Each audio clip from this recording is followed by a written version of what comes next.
This video just talks about the idea of reducing logic circuits using De Morgan's laws. So there have been two previous videos where we looked at De Morgan's first law and De Morgan's second law.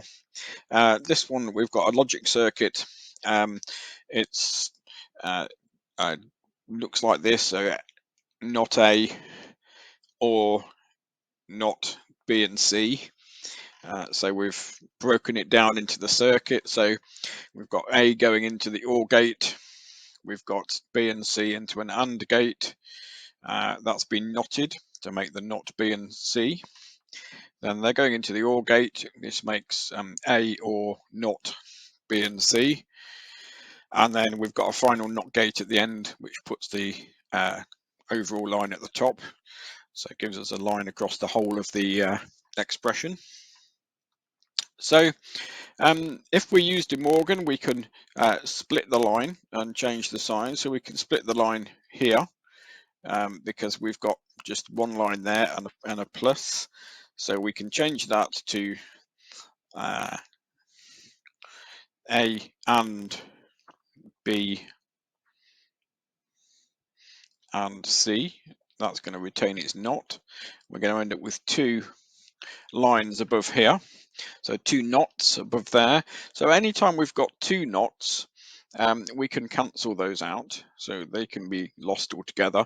The reason for that, obviously, is if you've got an input A and it's 1, and we knot it, we get 0, and if we knot it again, we get 1, so it just restores it to where it was. So putting two knots just reverses and then reverses again, so we can always get rid of that like that. So we end up with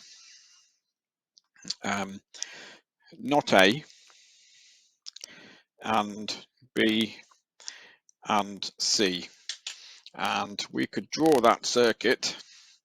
There's a couple of ways of drawing that circuit, but if we've got A here, let's move back to black. So A, it's knotted.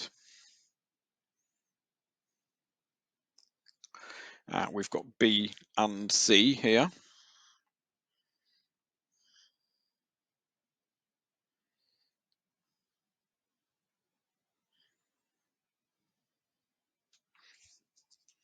And we've got not A and like this. So we've got two AND gates and a NOT gate instead of an AND, an OR, and two NOT gates in this case. Now, in some systems, you can have 3 input AND gates, which are just the same. They work the same as an AND gate, but they've got 3 inputs. So in real terms, you could probably do away with one of the AND gates as well and just put this as the 3rd input into an AND gate here, and that would reduce the circuit even more. But as far as we're concerned, you're doing A-level computing, we don't normally have 3 input gates, and so this circuit would work perfectly well for our reduction, and we've still reduced it by 1 gate.